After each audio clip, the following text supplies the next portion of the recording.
하나님 말씀은 구약 성경 예레미야 9장입니다. 구약 성경 1066쪽 예레미야 9장 23절과 24절입니다.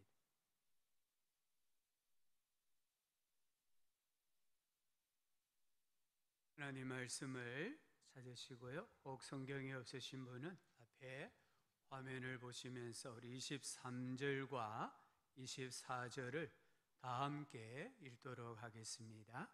여호와께서 이와 같이 말씀하시되 지혜로운 자는 그의 지혜를 자랑하지 말라. 용사는 그의 용맹을 자랑하지 말라. 부자는 그의 보암을 자랑하지 말라. 자랑하는 자는 이것으로 자랑할지니 곧 명철하여 나를 아는 것과 나 여호와는 사랑과 정의와 공의를 땅에 행하는 자인 줄 깨닫는 것이라. 나는 이 일을 기뻐하노라. 여호와의 말씀이니라. 아멘. 오늘 하나님께서 우리에게 참 좋은 날씨를 주셨습니다. 푸른 하늘을 주셨고요. 이와 같은 은혜가 우리 성도님들의 심령과 가정에 또 앞날에 영광의 빛처럼 임하는 은혜와 복이 있기를 주의 이름으로 축복합니다. 우리 의학에 보면 병리학이라는 과목이 있습니다. 이 병리학은 병이 생기는 원리를 연구하는 학문입니다. 우리 사람에게 질병이 어떻게 찾아오는지를 연구를 합니다. 우리가 지금 함께 묵상하고 있는 은혜 버스터, 이 주제는 일종의 영적 병리학과 같습니다. 나의 신앙을 성장시키지 못하는 것, 나로 하여금 하나님의 은혜를 받지 못하게 하는 것이 무엇인가를 함께 찾아가는 과정을 우리가 겪고 있습니다. 사하라 사막은 예전에는 숲이 울창했다고 합니다. 그러나 지금은 우리가 아는 것처럼 사막입니다. 시간이 갈수록 더 사막화될 것이라고 합니다. 이유는 단 하나입니다. 물이 없기 때문입니다. 물이 없으면 땅은 가시와 엉겅퀴를 내고 결국에는 그 땅이 사막화됩니다. 우리 인간에게, 우리 성도들에게 하나님의 은혜는 물과 같습니다. 그래서 하나님의 은혜를 받지 못하면 우리 인생은 썬뿌리가 납니다. 이 썬뿌리는 먼저는 나를 찌르고 나중에는 가족과 공동체를 괴롭히게 됩니다. 그래서 성경은 우리에게 말씀합니다. 하나님의 은혜에 이르지 못하는 자가 있는가 서로 돌아보라라고 했습니다. 또한 하나님의 은혜를 헛되이 받지 말라라고 권면을 합니다. 시편 31편 19절은 주를 두려워하는 자를 위하여 쌓아두신 은혜, 곧 주께 피하는 자를 위하여 인생 앞에 베푸신 은혜가 어찌 그리 큰지요 라고 찬양합니다. 하나님께서는 하나님을 경외하는 자, 하나님을 신앙하는 자를 위하여서 은혜를 쌓아두셨다라고 말씀합니다. 그 쌓아두신 하나님의 은혜를 나로 하여금 받지 못하게 하는 방해꾼이 있다는 겁니다. 그 방해꾼이 무엇입니까? 첫 번째는 염려라고 했습니다. 인생의 염려는 죽게 던지라고 했습니다. 두 번째는 정욕입니다. 이 정욕은 도망을 치라라고 말씀했습니다. 오늘 함께 생각하고자 하는 세 번째 방해꾼은 교만입니다. 교만은 하나님의 은혜를 철저하게 차단을 시킵니다. 우리가 전화, 내가 받기 싫은 전화, 어디서 걸려오는지 모르는 전화 또는 문자, 이메일 이런 것에 수신 차단을 해놓으면 상대방의 전화나 문자나 메일을 받지 않아도 됩니다. 이 수신 차단은 일종의 영적 교만과 같은 겁니다. 영적 교만이 뭐냐? 교만은 수신 차단이라는 거예요. 하나님과의 수신 차단, 하늘의 신령한 복과의 수신 차단이 교만입니다. 하나님은 교만한 자를 물리치신다고 했습니다. 하나님은 교만한 자를 대적하신다고 하셨습니다. 하나님을 신앙하는 것과 교만은 서로 상극입니다. 시편 73편 28절은 하나님께 가까이함이 내게 복이다라고 했습니다. 시편 65편 4절은 주께서 택하시고 가까이 오게 하사 주의 뜰에 살게 하신 사람은 복이 있나이다 라고 말씀합니다. 하나님께 가까이 하는 것이 인생의 복입니다. 그런데 하나님께서 밀쳐내시는 인생, 하나님께서 원수같이 취급하는 인생이 하나님의 복을 받는다는 것은 말이 되지 않습니다. 그래서 교만은 불신앙의 한 형태입니다. 교만은 하나님의 은혜를 헛되게 하는 것입니다. 교만이 무엇입니까? 교만은 자기를 높이 두는 것입니다. 다른 사람보다, 하나님보다 자기를 높이 두는 것이 교만입니다. 토마스 아퀴나스는 교만은 모든 죄의 어머니다라고 했습니다. 이 교만이 얼마나 큰 죄라는 것을 보여줍니다. C.S. 루이스 기독교 변증가는 교만은 영적인 암이다. 교만에 비하면 다른 죄들은 벼룩에 물린 자국과 같다.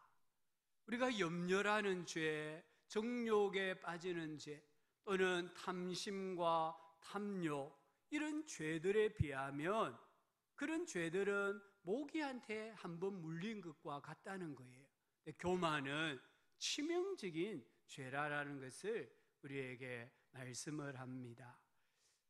천사가 타락하여서 마귀, 사탄이 되지 않았습니까?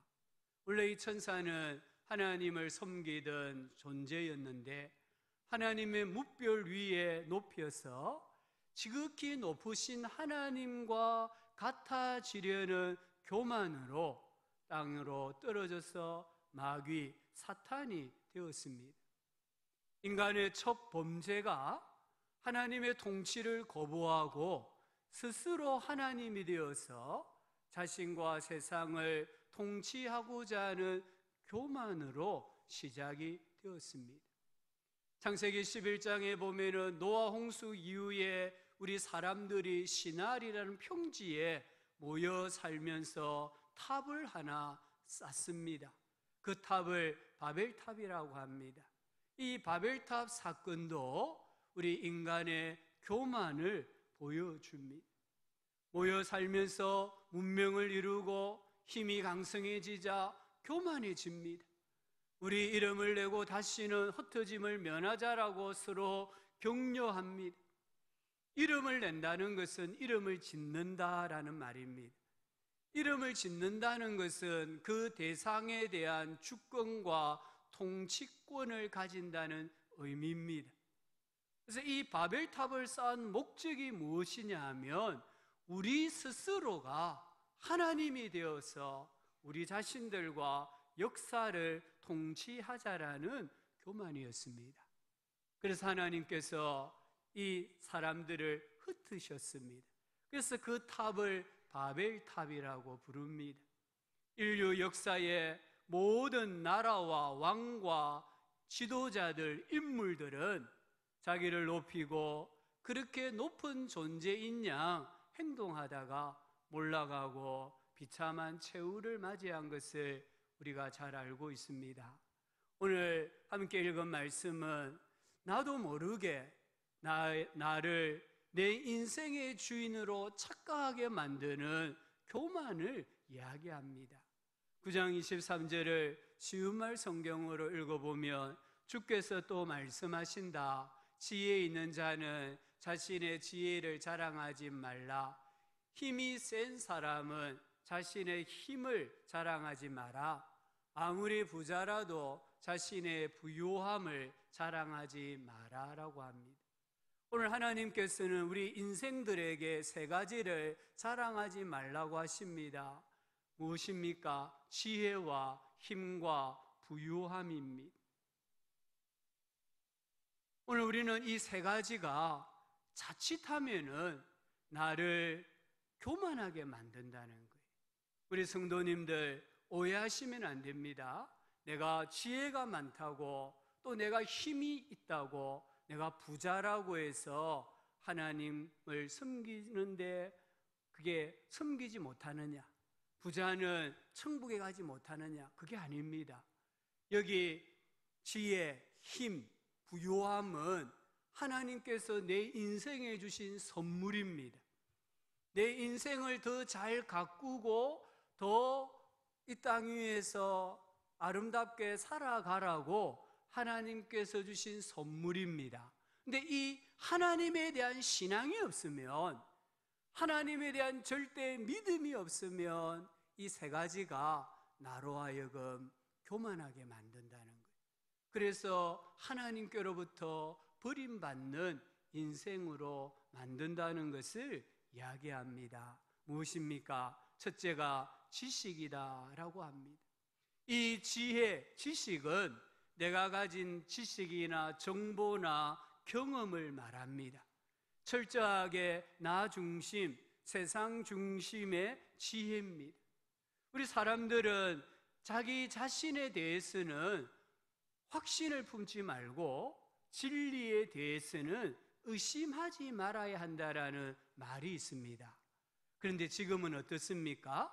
절대 확신하지 않아야 하는 자기 자신에 대해서는 확신을 하고, 절대 의심하면 안 되는 하나님에 대해서는 회의를 가지고 의심을 하면서 살아가고 있습니다. 내가 하나님보다 더 많이 안다, 이런 마음을 가진다고 하면 그 자체가 이미 교만한 것입니다. 중국의 사마천이 쓴 사기에 보면은 육칠불이라는, 육불칠이라는 단어가 나옵니다. 육불칠이 뭐냐면 고칠 수 없는 6가지 병입니다. 편작이라도, 세상에서 가장 유명한 의사가 편작인데 이 편작이라도 고칠 수 없는 병이 6개가 있다는 겁니다. 그 중에 첫 번째가 자기가 자기 병을 안다고 주장하는 환자라고 합니다. 의사 앞에 와가지고 내 병은 내가 아니까 이런 약을 주고 이렇게 치료해달라고 말하는 환자는 편작이라도 치료할 수가 없다는 것입니다.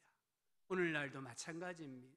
병원에 갔는데 의사의 말을 듣지 않고 내가 인터넷에 보니까 내 병은 이러이러하고 이런 약을 먹으면 좋겠다고 하는데, 이렇게 말하는 환자는 의사가 가장 다루기가 어렵다고 합니다. 우리는 우리 자신의 지식이 얼마나 유한하고 얼마나 불완전하다라는 것을 인지하고 자랑하면 안 됩니다. 욥기 38장에 보면 1절에 이렇게 말씀합니다. 그때가 언제냐? 욥과 욥의 세 친구와 엘리후가 욥의 문제를 가지고 서로 갑을 논박할 때입니다. 서로가 자신들에 대해서 정당한 주장을 펼치고 있을 때입니다. 그때에 여호와께서 폭풍우 가운데서 욥에게 나타나서 말씀을 하시는데 모두가 질문입니다. 너 아느냐? 너 그때 있었느냐? 이런 질문을 38장부터 41장까지 하나님께서 쉬지 아니하시고 막 던집니다. 이 하나님의 질문 앞에 욥이 뭐라고 고백하는지 아십니까?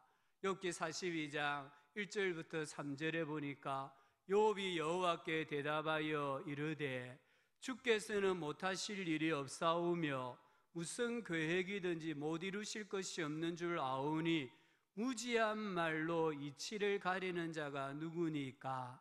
나는 깨닫지 못한 일을 말하였고 스스로 알 수도 없고 헤아리기도 어려운 일을 말하였나이다. 지금 욥의 이 고백은 하나님, 저는 불완전한 인간입니다. 근데 제가 완전한 인간인 것처럼 모든 세상의 이치와 영적 원리를 아는 것처럼 폼내고 살았습니다. 나를 용서해 주십시오, 이 말입니다. 그래서 42장 6절에 보면은 그러므로 내가 스스로 거두어 드리고, 지금까지 욥이 내뱉었던 모든 지혜와 지식을 거두어 드리고 티끌과 제 가운데서 회개합니다 라고 고백하는 것을 봅니다.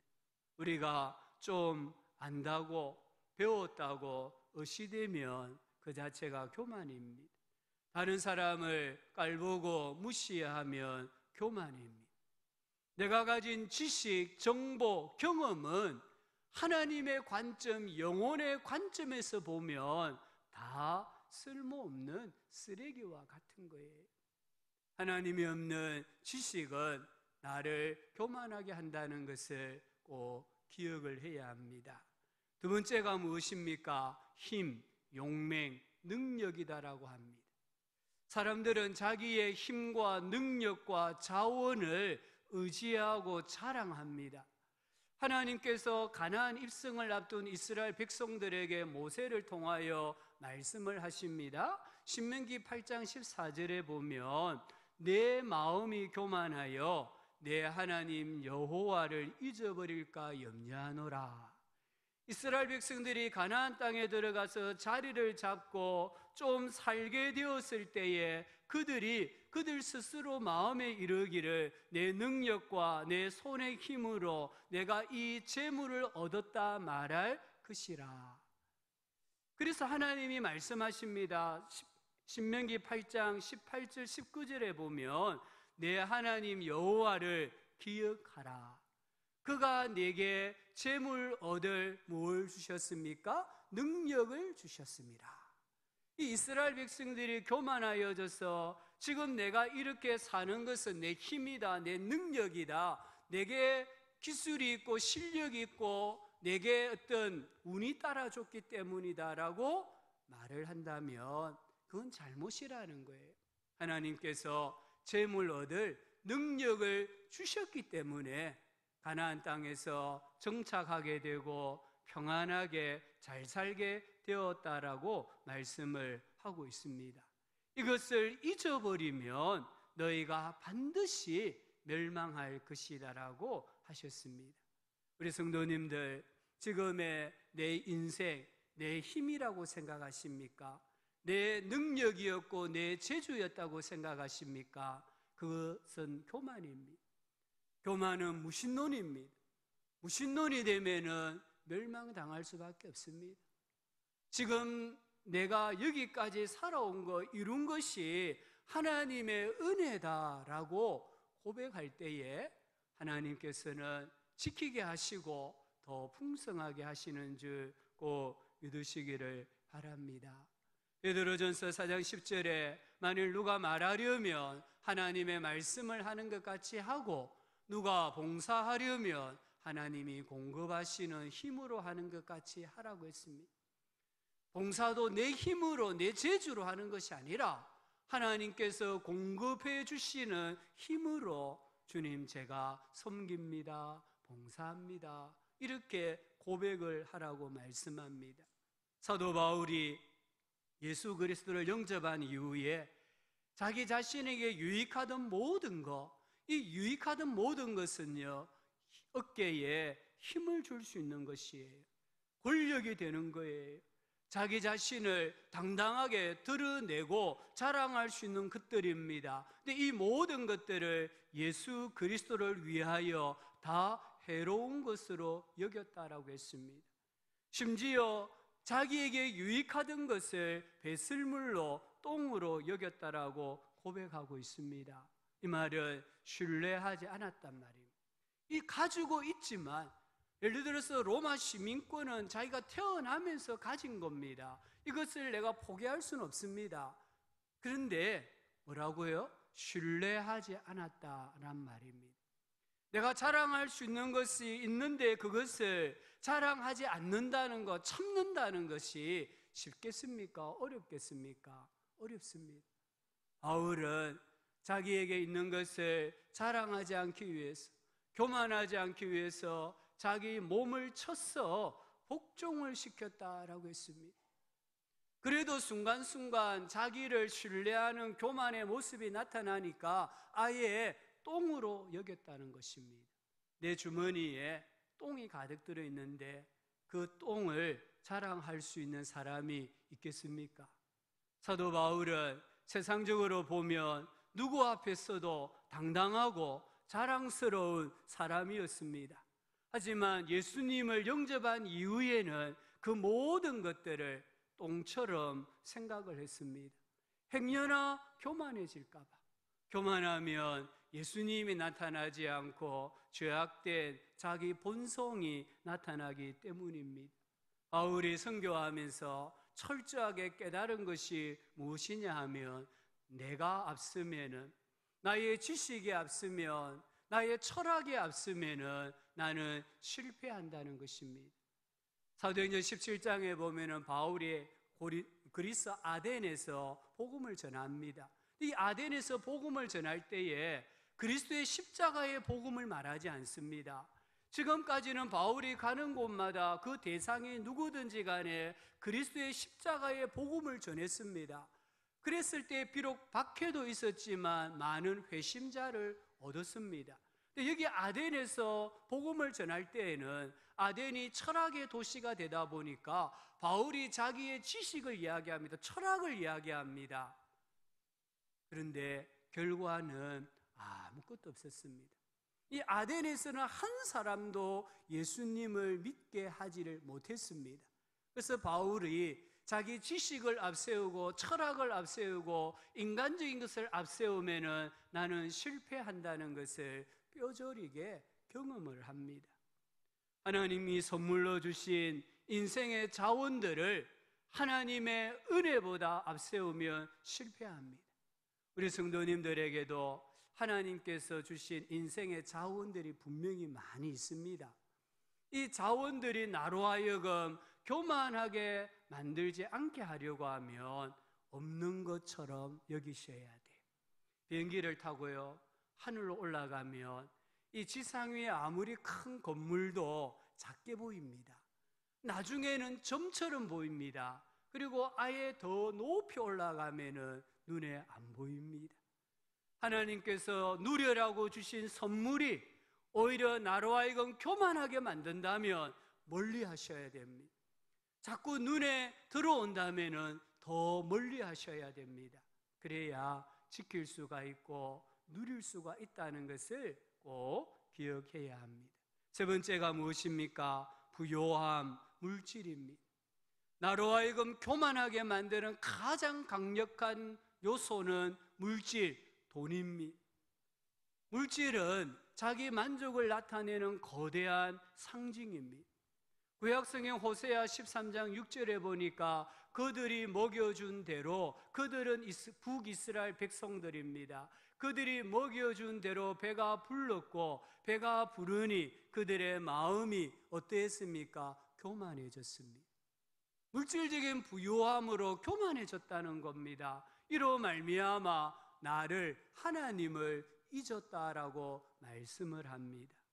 물질의 부요함이 하나님을 잊어버리게 만들 수 있다는 것입니다. 많은 물질보다 자족하는 마음이 경건에 큰 이익이 된다고 했습니다. 많은 사람들이 더 많은 부요함을 추구하다가 결국에는 파멸과 멸망에 빠집니다. 그래서 성경이 뭐라고 말씀합니까? 잠언 22장 1절은 많은 재물보다 명예를 택할 것이요 은이나 금보다 은총을 더욱 택할 것이니라. 하나님의 은혜가 앞서는 물질의 추구함, 부요함을 추구해야 된다는 것입니다. 성경에 어리석은 부자가 나오잖아요. 농사를 지었는데 요즘 우리 젊은 사람들 표현하면 대박이 난 겁니다. 그래서 기존의 창고를 허물어뜨리고 큰 새창고를 지어야만 수확물을 다 저장을 할 수가 있었습니다. 이 부자가 뭐라고 말합니까? 내 영혼아, 내가 여러 해 쓸 물건을 쌓아두었으니 이제는 편안히 쉬면서 먹고 마시고 즐거워하자, 이렇게 말합니다. 이 부자는 물질을 쌓아두면은 내가 행복할 거야 라고 착각을 한 겁니다. 그래서 예수님 뭐라고 말씀합니까? 오늘 밤에 너의 영혼을 내가 데리고 가면 너 쌓아둔 것이 누구의 것이 되겠느냐? 어리석은 부자야, 이렇게 말씀하시는 것을 볼 수가 있습니다. 우리 성도님들, 하나님께서 물질의 복을 주셨습니까? 마음껏 잘 누리시기 바랍니다. 대신에 이 물질이 많음으로 나는 행복하다라고는 생각하지 마시기 바랍니다. 물질이 없다고 나는 불행하다고도 생각하지 마시기 바랍니다. 하나님께서 우리 모두에게 지혜와 힘과 부요함을 주셨습니다. 그것을 자랑하지 말라고 합니다. 자칫하면 이 세 가지가 나에게 잘못된 인식을 줄 수 있습니다. 내가 지혜가 있으니까, 힘이 있으니까, 돈이 많으니까 나는 도덕적으로, 영적으로 뛰어난 사람이야, 우월한 사람이야 라고 생각하게 만든다면 그것은 이미 교만입니다. 그것을 가리켜서 영적 교만이라고 합니다. 영적 교만은 하나님을 의식하지 않습니다. 시편 4절에 뭐라고 말합니까? 그의 모든 사상에는 하나님이 없다라고 생각한다는 겁니다. 우리는 그리스도인이기 때문에 우리 입술로 하나님을 부인하지는 않을 것입니다. 그러나 영적으로 교만하면은 나의 생각에, 나의 계획에 하나님께서 들어서실 수 있는 자리가 없는 거예요. 하나님 자리를 치워버리는 것이 영적인 교만입니다. 영적으로 교만하면 자꾸만 사람들의 칭찬과 인정을 갈망합니다. 성경에 바리새인이 나옵니다. 이 바리새인의 하루가 어떤지 아십니까? 그들은 눈을 떠서 잠자기 전까지 뭘 하냐면 율법을 연구합니다. 율법을 가르칩니다.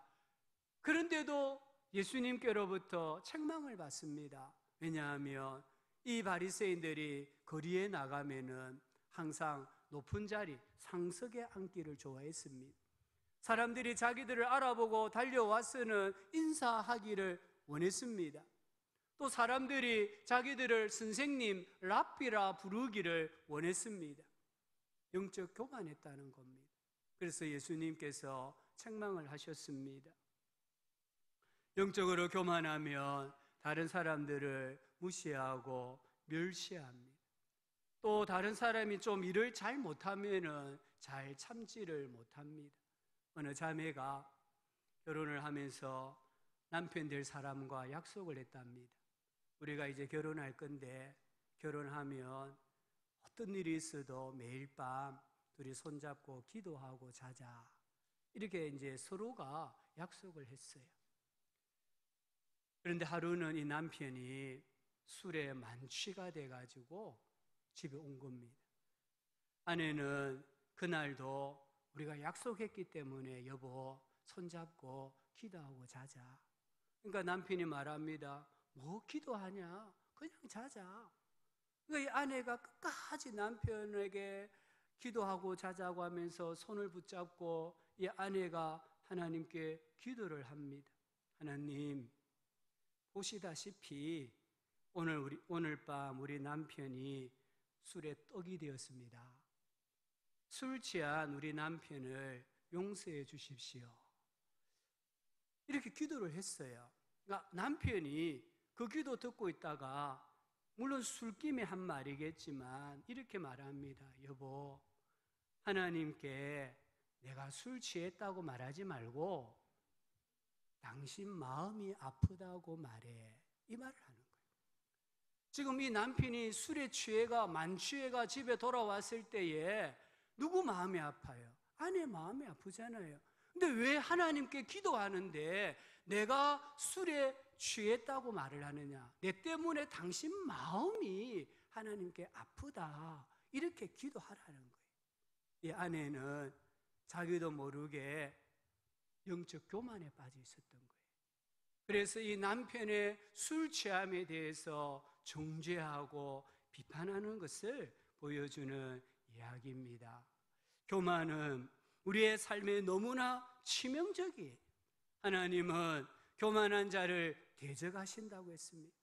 대적한단 말은 원수로 삼는다는 말입니다.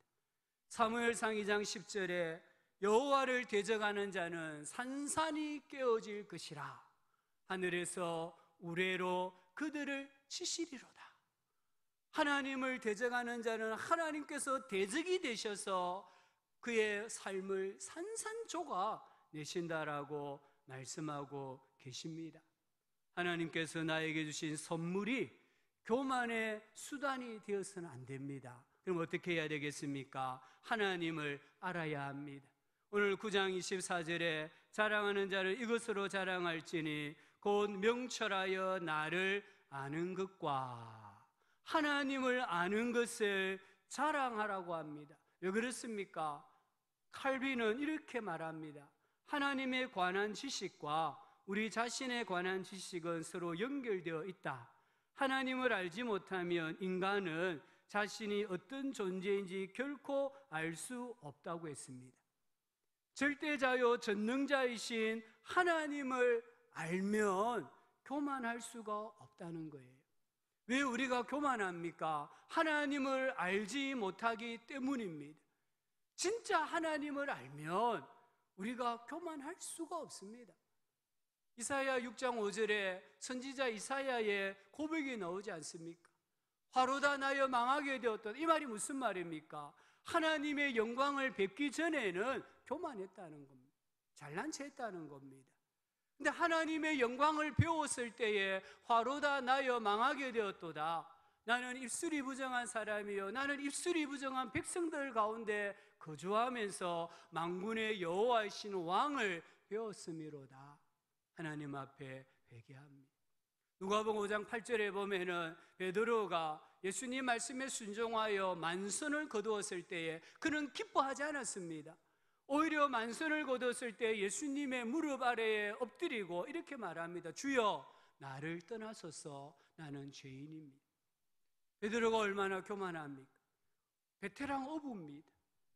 이 베드로가 예수님 앞에서 자기가 얼마나 초라한 존재인가를 깨달았을 때에 주님 저를 떠나가십시오. 저는 죄인입니다라고 고백을 하지 않습니까? 두 번째는 우리가 겸손해야 됩니다. 베드로전서 5장 6절에 그러므로 하나님의 능하신 손 아래에서 겸손하라. 때가 되면 너희를 높이시리라. 우리 성도님들 중에 하나님께로부터 많은 지혜와 힘과 물질의 복을 받으셨으면 더 하나님 손 아래서 겸손하시기 바랍니다. 그러면 하나님께서 더 많이 부어주십니다. 겸손한 사람에게 하나님이 더 부어주시는 거예요. 그리고 너희 염려를 다 주께 맡기라. 이는 그가 너희를 돌보심이라. 겸손한 사람은 염려를 주님께 맡기는 사람입니다. 교만한 사람은 염려를 주님께 맡기지 못하는 사람입니다. 자기 힘으로 자기 능력으로 인생의 염려를 문제를 해결하려고 발버둥을 친다는 것입니다. 우리가 하나님 앞에 겸손할 때에 교만을 이길 수가 있습니다. 세 번째는 하나님 말씀을 읽으셔야 합니다. 수도사들은 매일 함께 모여서 말씀을 읽었습니다. 그것을 거룩한 독서라고 합니다. 하나님 말씀을 읽으면서 남을 판단하기 좋아하는 이기적이고 또 옹졸한 모습, 조금만 불편해도 쉽게 화를 내고 조금도 양보하지 아니하려고 하는 이 자기들의 죄악된 모습을 말씀의 거울에 비추어 보면서 하나님 앞에 회개하고 겸손을 버렸다는 것입니다.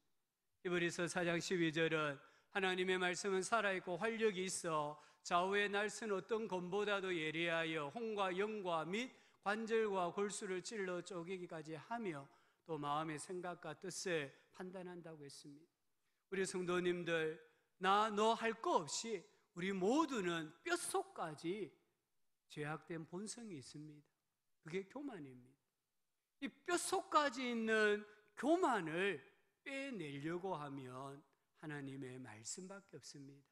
말씀 앞에 엎드리시고 말씀을 경청하시고 말씀을 묵상하면서 우리 스스로를 잘 돌아볼 수 있기를 바랍니다. 네 번째는 기도해야 됩니다.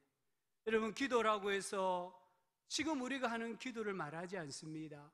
이 수도원의 수도사들은 예수 기도를 했다고 합니다. 예수 기도가 무엇입니까?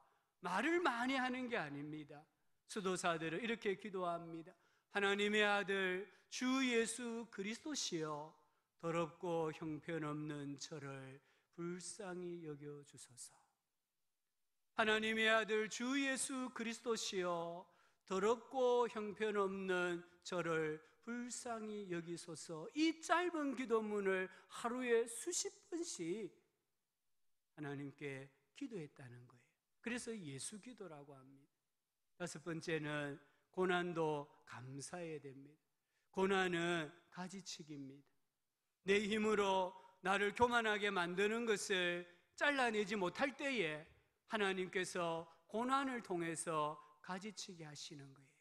그래서 시편 119편 71절에 고난당한 것이 내게 유익이라, 이로 말미암아 내가 주의 율례들을 배우게 되었나이다 했습니다. 마지막으로 사용하지 말고 이용해야 합니다. 이게 사용하지 말고 한자가 빠져버렸네요.